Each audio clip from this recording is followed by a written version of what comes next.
After getting ripped to shreds by my advisor during our lab meeting, I sent my online boyfriend a thigh pic to cope. Do it for mistress. Right now I looked at my usually cold, stoic and sharp-tongued advisor. Suddenly cleared his throat tight, and the tips of his ears turning bright red. Intrigued, I peeked at his phone screen. Right there, clear as day, was the exact message I had just sent. Oh my god, I froze, utterly dumbfounded, but my stupid, disobedient fingers had already dialed his number for a video call. The buzzing of Kevin's phone vibrated through the suffocating silence of our lab meeting. I never in my wildest dreams would have guessed that my cold-blooded, ruthless advisor was the same online boyfriend who whined and called me mistress in my DMs. Kevin's finger hovered over the screen. My heart leaped into my throat. Was he actually going to pick up? Please pick up, just do it. Only 10 minutes ago, he had publicly humiliated me, calling the 5th draft of my thesis complete garbage. Once he realized I was his mistress, there was no way he would block my graduation. Oh, thank God. There was hope for my degree after all. I sat up straight, trying to look composed. The next second the call was declined. My contact, 6'1" rich idiot 8-pack, a nickname I gave him, sent a flurry of texts. Baby, I'm in a lab meeting, it's not convenient right now. I'll call you later, okay? Transfer $5,200 puppy loves you. GIF. I froze, the grin still plastered on my face. Suddenly Kevin's sharp voice shattered my thoughts. Iris, what are you smirking at? I gasped. Jerking my head up, I met Kevin's cold, piercing gaze. He looked absolutely furious, staring at me with zero intention of saving my dignity. When you joined this department, you had no major research experience and barely any academic background. I didn't even want you in my lab. Your counselor practically begged me, saying you were a promising student with raw potential. And look at you now, your experiments are a disaster. Your writing is absolute nonsense. You don't contribute a single word in meetings. And now you're playing on your phone. Do you not want to graduate? Oh no, I was in deep trouble, my chest tightened with panic. Other students held their breath, their eyes darting toward me in unison. Some looked sympathetic, others confused, and a few just seemed relieved it wasn't them. I had always been a straight A student, sailing through my undergraduate years on a sea of compliments from teachers and admiration from peers. But ever since I started my master's program, I had lost count of how many times Kevin had torn me to pieces over everything. From my thesis proposal to my drafts, my face burned with shame, tears welled in my eyes, but online, he was always so incredibly sweet to me. He would baby me, begging for kisses and telling me how much he adored his mistress. I tried to explain, my voice trembling violently from frustration and nerves. I was just texting my boyfriend. Nobody cares and nobody wants to hear about your personal drama, Iris. Kevin cut me off coldly. If you can't separate your personal life from professional settings, you can request a transfer to another advisor. I won't supervise you anymore. Kevin wasn't just the youngest tenure professor in the department. His father owned a massive publicly traded company and held significant shares in the university. If he refused to advise me, no other professor would dare take me in for fear of offending him. Would be completely ruined. The blood drained from my face. After a long, agonizing pause, I managed to squeeze out a few words. I understand, it won't happen again. The moment we stepped out of the science building, Nadia, my senior lab partner, turned to me with deep concern. Iris, what were you thinking? Trying to video call your boyfriend right in the middle of a meeting? Because I just found out Kevin is my online boyfriend. And I was losing my mind with excitement. But looking back, it was incredibly risky. Glanced around to make sure we were alone before lowering my voice. Nadia, do you think Professor Pendleton would ever date someone online? Nadia blinked, then let out a laugh. Are you serious? He's the department's untouchable, cold-hearted bachelor. He barely even talks to women. There's no way he's doing online dating. Her expression quickly turned serious. Don't tell me you believe those internet rumors about confessing to your advisor to pass your thesis. Those are just fake stories for views. Iris, don't fall for them. He's already frustrated with you. If you pull a stunt like that, you'll never graduate. My heart sank. I had thought I struck gold. But from Kevin's perspective, it would look like deliberate harassment or revenge. After all, I had made him call me mistress, ordered him to wear a chest harness, and demanded photos of his ABS. And just minutes ago, I had told him to do it for me. Oh my God, it was so embarrassing. So terrifying, he could never find out it was me. I forced a calm smile. I was just curious. I'd never actually do something like that, Nadia sighed in relief. Not long after I got back to my apartment, my phone buzzed. It was a message from Kevin. Baby, I'm free now. Should I do it for you? Oh God, the thought of Kevin who was always so buttoned up and severe in person. Suddenly stripping down for me in private was overwhelming. The contrast was wild. More importantly, he was my advisor. I didn't dare push my luck anymore. I replied, "No need." Kevin panicked instantly. "Why am I not attractive to you anymore? Or are you mad because I didn't do it right away?" No. "Wonder you didn't accept the money." "Baby, I'm sorry, I really am. Please just give me a chance to show you." Then came a video call request. My heart fluttered with the ringing. Maybe because he had just yelled at me so brutally. Seeing him act so submissive and desperate gave me a twisted sense of satisfaction. I wanted to make him squirm a little more. I wanted to tease him, maybe even break things off after messing with him. But then I looked at the $5,200 transfer fine. I treat this like a job and keep playing along for now. But the little humiliation was definitely in order. I accepted the call. As always, we kept our faces out of the frame by mutual agreement. "Baby, are you mad at me?" His deep, smooth voice drifted through the speaker. I had never connected it to Kevin before, but now that I knew the resemblance was unmistakable. Afraid he might recognize my voice, I typed my response. "Not mad, go ahead, I'm watching."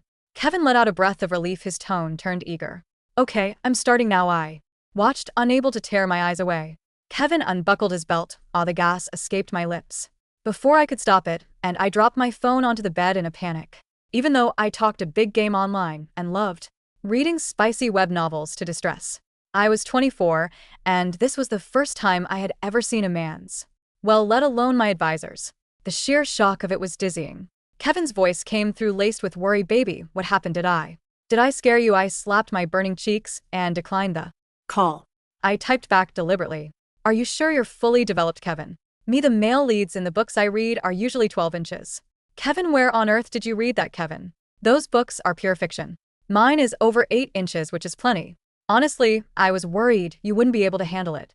The absolute nerve of this man. My face burned even hotter. I definitely couldn't handle it. "You're too old anyway. I prefer younger guys. Maybe I should find a college student." Instead, Kevin was 30, so this blow was bound to hurt. Sure enough, he immediately tried to video call again when I declined. He sent a frantic voice note. "Baby, you can't look at other men, please. Whatever you want, whatever size or shape.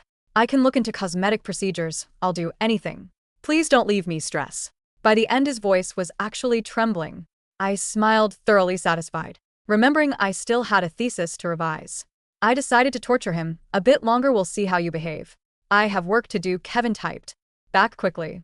"What kind of work? Can I help you with it?" He absolutely could, but I didn't dare say it. "Someone called my writing total garbage. I have to rewrite the whole thing." Kevin sounded heartbroken. "For me, that guy has zero taste. He sounds like an absolute piece of trash." I burst out laughing. He was literally insulting himself. "Baby, send me the details. I'll come handle him for you and make him apologize on his knees." Right, he was just trying to trick me into meeting up. Kevin and I had met on a streaming app. One was a sleep-aid streamer who never showed her face, and he was one of my subscribers. My parents wanted me to enter the workforce as soon as possible and find a decent husband while I was still young. So I had to pursue my master's degree in secret, between earning my own tuition and living expenses, and renting an apartment off campus to keep my secret safe. I was constantly broke. Once I realized Kevin was deeply attached to me and incredibly wealthy, I started playing hard to get. I would ignore his messages or go days without streaming. Claiming I was busy with private clients, Kevin would immediately send money to buy my time. I would act cold and aloof. "There are plenty of guys offering me more. Why should I choose you?" Kevin's voice would sound so pitiful. "What do you want then?" "Me, I want a loyal, obedient puppy. One that only belongs to me and calls me mistress." Kevin replied with a simple cold. I thought I had pushed him too far, but then he texted, "Do I need to show off a bit? Do you want to see my ABS? I figured he'd just send some stolen internet photo, which I didn't mind. Yes. Then he sent a voice note, his voice low and incredibly seductive. "I only show my girlfriend be my girl, and I'll do whatever you want." And just like that, we became a couple. But to me, it was just a lucrative side gig to protect myself. We agreed never to share photos of our faces or reveal our real names. Who would have guessed he was Kevin Pendleton? I replied with mock annoyance, "I'm just worried. You'll show me something ugly. Don't come over. Don't bother me today, or I'll block you." Kevin went quiet as promised. I pocketed the money and put my phone away. But the moment midnight struck, as if he had been watching the clock, he sent a tearful voice message. "Baby, it's a new day. Now are you asleep?" Whatever you don't like about me, I can change. I want to marry you. Please don't throw me away. A mistress shouldn't abandon her puppy. Mistress, please just reply to me having stayed up late to revise my thesis so I could hand it in the next morning. I had been feeling incredibly resentful. But hearing him cry about wanting to marry me was like a wave of pure sweetness. My anger evaporated. I typed, "Am I really that important to you?" Kevin's voice was raspy, but incredibly firm. "Incredibly important. You're the light of my life. Every single day of these past 2 years with you has been the happiest of my life. You mean more to me than my own life. Let's meet up, let's get married, let me take care of you. Forever." My ears burned, my heart softened by his cold, critical, and arrogant attitude in real life. When I looked at his face, his wealth, his confidence, and his current needy, adorable state, I was winning at life. I happily replied, "I hear you, let's talk about meeting up in June." I needed to get my degree in hand before showing my face. Evan was ecstatic. The next morning, I went to the department building to hand in my draft. Kevin frowned at his monitor. "Are you sure you followed my notes on this revision?" Panic surged in my chest as I leaned closer to the screen. Yes. "Is it still wrong?" Kevin's face remained expressionless, the atmosphere in his office dropping to freezing point. I nervously fidgeted with the hem of my shirt. Should I take it back and fix it again? But I don't think I know how to make it any better. Kevin glanced up at me. "Have a little faith in yourself. Let's just say the path to success is always full of setbacks." I blinked, surprised by his sudden change of tone. Was he being nice? Because he was anticipating our meetup, but before that tiny spark of joy could spread, Kevin threw a bucket of ice water over me. "Setbacks are fine, but you're treating this like a joke." Me embarrassed-faced at JPG.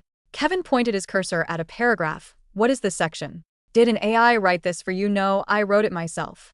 "You wrote this?" Kevin let out a cold, sharp laugh. "If you hand in garbage like this next time, I won't approve you for the defense.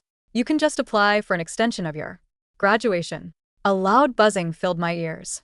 I had taken on so much pressure, keeping this master's program a secret from my parents. If I didn't graduate, these 3 years would be a complete waste. How would I explain this to myself, let alone my family? And this was the same guy who had promised to stand up for me last night. Yet now he was the one driving me to the brink of insanity. I completely snapped. I slammed my hand down on his desk. "Kevin, are you seriously going to make your own wife fail her graduation?" Kevin froze, his head snapping up to look at my face. The silence that stretched across Kevin's private office was so thick it felt physical. My own words hung in the air, vibrating with a reckless, terrifying energy. "Kevin, are you seriously going to make your own wife fail her graduation?" Kevin froze. The red pen in his hand hovered millimeter thin above my draft, the ink trembling slightly before a single crimson drop fell, staining the paper like a drop of blood. Slowly, his head snapped up. His cold, dark eyes, usually so sharp they could dissect a student's soul, stared at me with a mixture of sheer disbelief and mounting hostility. "Iris," he said, his voice dropping to a dangerous, low register that made my spine tingle, "I suggest you watch your mouth. If this is some sick, desperate attempt to blackmail me or play a joke because you can't handle academic criticism, I can have you expelled before the day ends." My heart was beating so hard against my ribs, I was sure he could hear it. My hands were shaking, but the sheer humiliation of the past 3 years and the absolute absurdity of the past 24 hours surged through me, fueling a sudden, wild courage. I didn't say a word. I simply reached into my pocket and pulled out my phone. With a steady finger, I opened our private chat. I tapped on the very last voice message he had sent me at midnight. I turned the volume all the way up, held the speaker directly toward him, and pressed play. "Baby, it's a new day now. Please don't throw me away. Mistress, please just reply to me." The high-quality speakers of my phone filled the sterile, white-walled office with his exact, raspy, desperate whimper. It was a voice dripping with submission, so thick with raw, pathetic longing that it sounded entirely alien, coming from the man sitting behind the mahogany desk. Kevin's face went through a breathtaking transition. First, his eyes widened to the size of saucers. Then, the blood completely drained from his face, leaving him a ghostly, stark white. For a terrible, beautiful 3 seconds, he looked like a statue of a fallen god. And then, starting from the tips of his ears and rushing down his throat, a furious, burning crimson tide took over. He lunged across the desk, his hand shooting out to grab my phone. But I was faster. I snatched it back, stepping out of his reach with a sweet, mocking smile that I had never dared to show him in real life. "Careful, Professor Pendleton," I purred, my voice dropping into the soft, teasing tone I used during my late-night streams. A puppy shouldn't try to bite the hand that feeds him. Kevin stopped dead in his tracks. His hand remained outstretched, his fingers trembling. He stared at me, his gaze scanning my face, my eyes, my lips, as if trying to reconcile the image of the useless, quiet master's student with the aloof, dominant mistress who had held his heart and his dignity in her hands. "For 2 years. You." His voice cracked, a tiny, pathetic sound that he immediately tried to cover with a cough. It's you? Who else would it be, Kevin?" I walked over to the heavy office door, turned the brass lock with a satisfying click, and leaned back against it, crossing my arms. The 6'1" rich idiot with an 8-pack. The one who whines in my DMs and begs me to let him wear a chest harness. The one who just told me in front of the entire lab that my writing is total garbage and that I should apply for an extension. Kevin's jaw tightened. He looked like he wanted the floor to open up and swallow him whole. His chest rose and fell in rapid, shallow breaths. He slowly lowered his hand, his eyes never leaving mine. I didn't know," he whispered, the ruthless, terrifying professor, completely vanishing, replaced by a panicked, cornered man. "Iris." Isued, didn't know it was you. "Of course you didn't," I said, taking a step toward his desk. The sheer thrill of the power flip was intoxicating, because if you did, you wouldn't have dared to treat me like trash. "Tell me, Professor, What was it you said last night?" that guy has zero taste. He sounds like an absolute piece of trash. Baby, send me the details. I'll make him apologize on his knees." "Well?" "I'm waiting." Kevin sank back into his leather chair, looking utterly defeated. The contrast Was mind-blowing. This was a man whose father owned a multi-billion-dollar corporation, a man who had tenured at 30, a man who made seasoned academic researchers cry with a single glare. And right now he was looking at me like a dog that had just realized it chewed up its owner's favorite shoes. "Iris, please," he muttered, rubbing his temples, his face still incredibly red. We need to separate professional matters from our personal." "Oh, now you want to separate them?" I laughed, walking right up to his desk and leaning over it, bringing my face close to his. "10 minutes ago, you were threatening to block my graduation. You were telling me I have no talent and that you wouldn't supervise me anymore. If I don't graduate, my family will find out I did this master's program behind their back. My life will be ruined. and You want to talk about separating things?" Kevin's eyes darted down to my lips, then quickly back to my eyes. I could see the internal battle raging inside him. He was still his arrogant, proud self, but his deep-seated, obsessive devotion to his mistress was pulling him under. "Your thesis?" he started, his voice strained. "It really does have issues, Iris. The statistical methodology in Section 3 is weak. If I let you defend with that, the external committee will tear you apart." I was harsh because I wanted you to fix it. I didn't want you to fail. I raised an eyebrow. "Is that so? Then why did you say you didn't even want me in your lab? Why did you humiliate me in front of Nadia and the others?" Kevin winced. I was frustrated. "You were on your phone during the meeting. I didn't know you were texting me." He buried his face in his hands. "God, this is a nightmare." I couldn't help but chuckle. The sheer absurdity of the situation was too much. I tapped the desk. "Get up." Kevin peeked through his fingers. "What?" I said, "Get up." Slowly, reluctantly, his tall, athletic frame rose from the chair.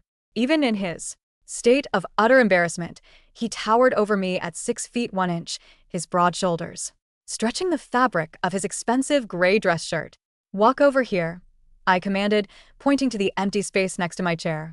He hesitated, his professional pride warring with his hardwired obedience. "But..." As I tilted my head and gave him a cold, familiar look, the exact look I used to give him when I threatened to block him on the app, his resistance crumbled. He walked over, standing just a foot away from me, his head slightly bowed. "Look at me, Kevin." He raised his eyes. They were dark, intense, and filled with a strange, shimmering vulnerability. "Are you going to prove my defense?" I asked softly, my voice carrying a quiet threat. I can't just approve garbage, Iris," he whispered, his professional ethics struggling to make a stand. "If I do, it will look like favoritism, and if the Dean looks closely. Then you're going to fix it? I interrupted, poking him in the chest. His Pectoral muscles were rock hard under the shirt, making my fingers tingle, but I kept my composure. You're going to sit down, and you're going to tutor me, step by step. You're going to make sure my thesis is perfect. And you're going to do it with a smile on your face. Do you understand, puppy? The word puppy hit him like a physical blow. A soft gasp escaped his lips, and his gaze darkened with an intense, submissive heat. Yes, he whispered, his voice thick.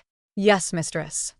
To keep our sudden closeness from raising eyebrows in the department, Kevin insisted that our tutoring sessions take place outside of university hours, specifically at his penthouse apartment in the city's most exclusive district. When I arrived that Friday evening, my jaw nearly dropped.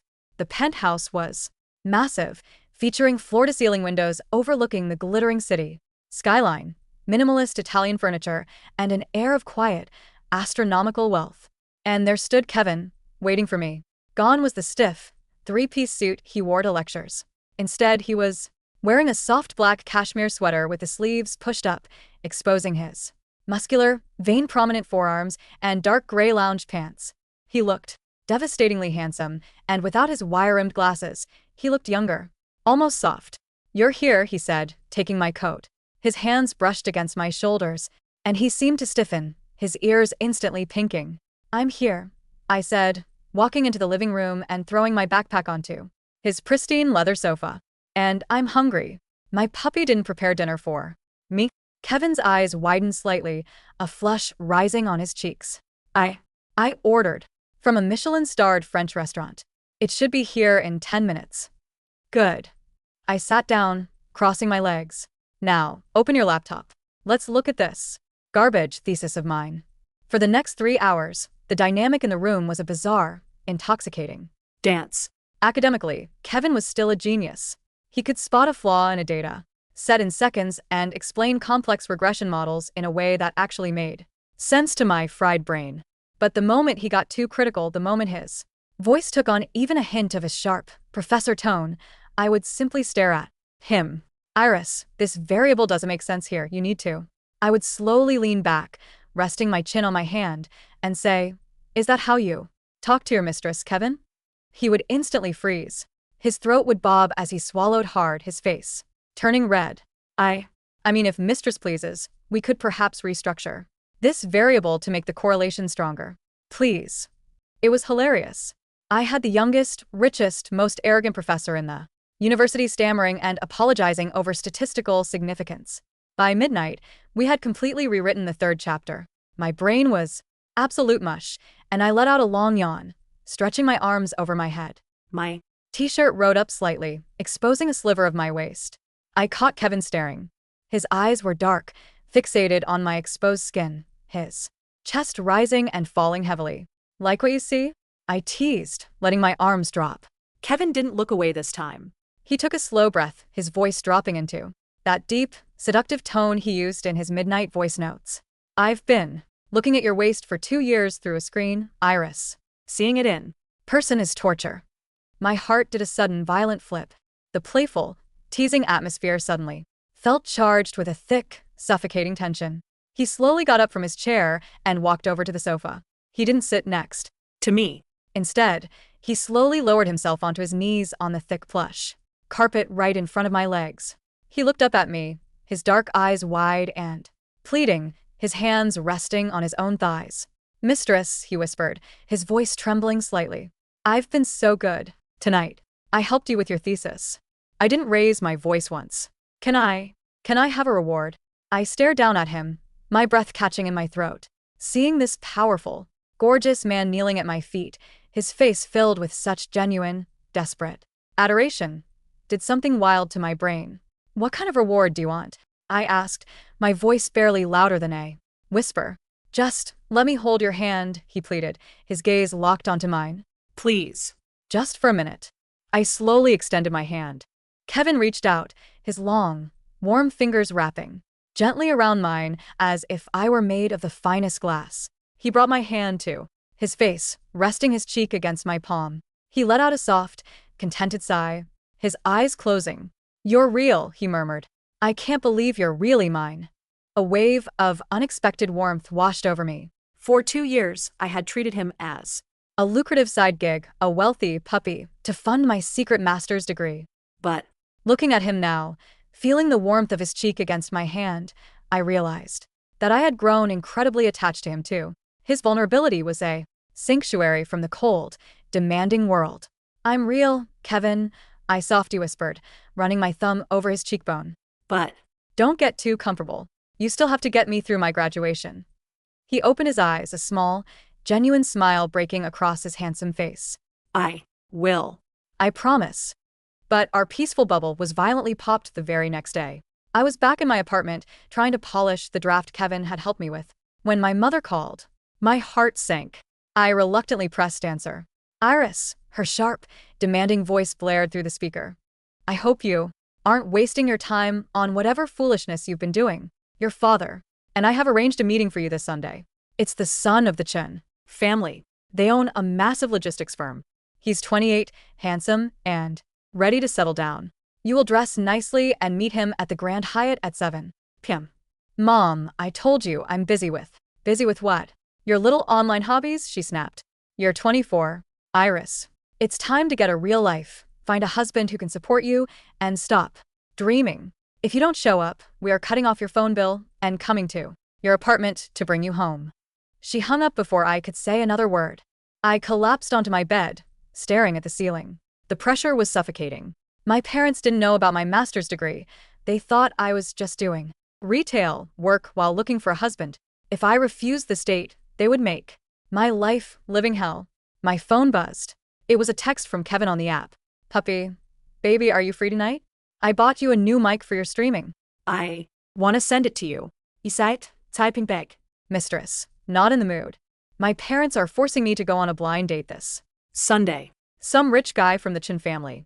I have to go, or they'll ruin my Life. The reply was instant. Puppy, what? Puppy, no. You can't go. Puppy, you are mine. You said you were. Mine. Puppy.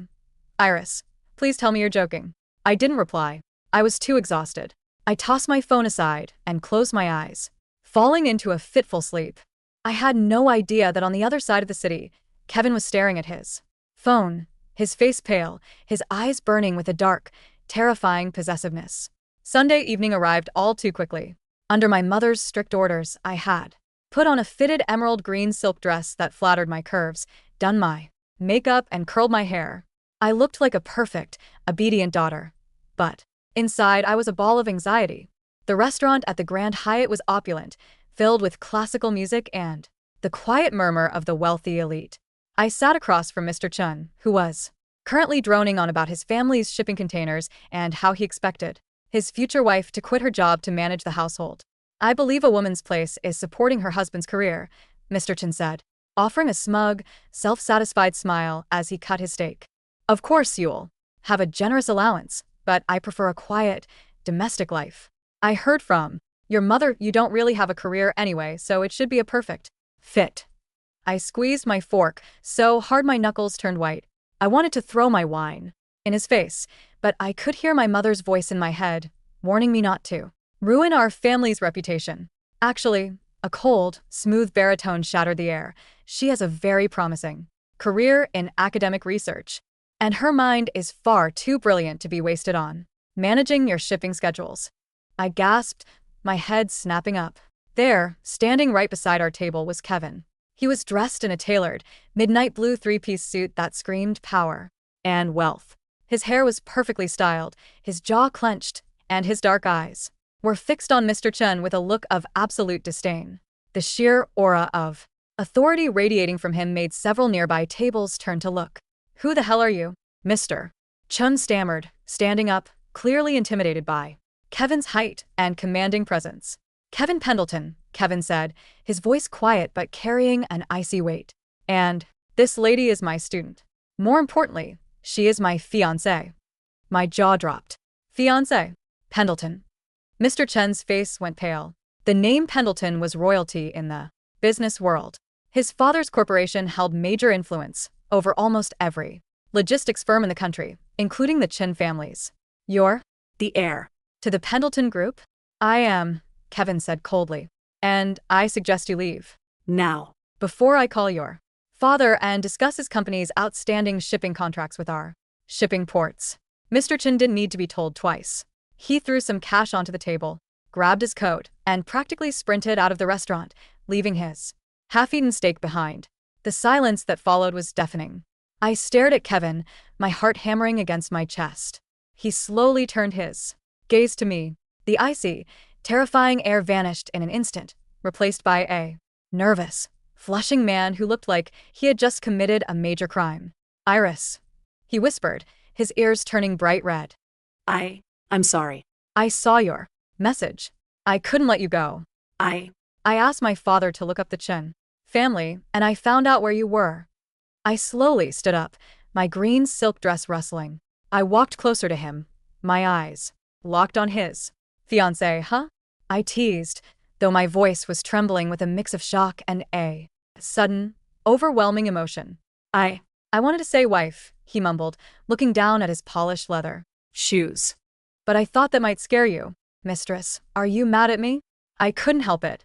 I let out a soft laugh, my eyes shining with unshed tears. I Reached out, grabbing his silk tie, and pulled him down so his face was level with mine. "You idiot," I whispered. "I'm not mad, but you're going to pay for my dinner." A brilliant, breathtaking smile broke across Kevin's face, making him look more beautiful than any male lead in the web novels I love to read. "Anything," he said, his voice thick with devotion. "Whatever mistress wants." The next month was a whirlwind of late-night study sessions, secret kisses in his penthouse, and intense academic preparation. With Kevin's brilliant guidance, my thesis was transformed from garbage into a masterpiece of academic research. But Kevin never let me slack off. In his penthouse, he was my devoted, submissive puppy, but the moment we stepped onto university grounds, he was the strict, demanding Professor Pendleton. It was a thrilling, double-edged sword that kept my adrenaline pumping. Finally, the day of my thesis defense arrived. I stood in the presentation room, my hands cold, my heart racing. The committee consisted of 3 senior professors, with Kevin sitting in the center. He looked incredibly professional, his wire-rimmed glasses resting on his nose, his face expressionless and cold. As I began my presentation, I caught Kevin's eye. He gave me a very subtle, almost imperceptible nod.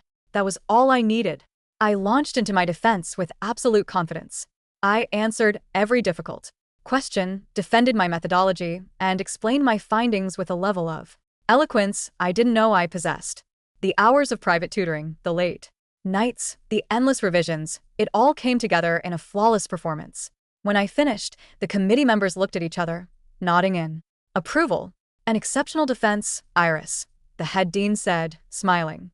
"Your analysis of the variables is outstanding. You've clearly put an immense amount of effort into this. Congratulations. You've passed with honors." Tears of pure relief and joy welled in my eyes. I bowed deeply. "Thank you, professors." As the room cleared, I stayed behind to pack up my laptop.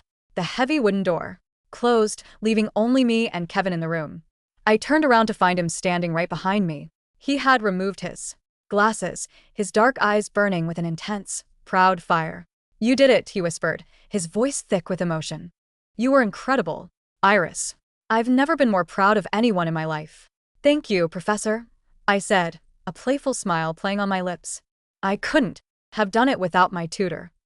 Kevin took a step closer, his hands reaching out to gently grip my waist. Now "That you've officially passed, now that I'm no longer your advisor, does that mean we can finally make things official?" "Well," I said, wrapping my arms around his neck, looking up into his handsome face. "That depends. Are you still going to be my obedient puppy?" Kevin leaned down, his lips brushing against mine in a soft, desperately sweet kiss that sent a jolt of electricity straight to my core. "Always," he murmured against my lips, his grip tightening around my waist, pulling me flush against his hard chest. "In public, I'll be your brilliant, successful husband who adores you. But the moment we go home, I am entirely yours, mistress, forever." I smiled, pulling him down for another kiss, knowing that my secret life had turned into the most perfect, beautiful reality I could have ever dreamed of.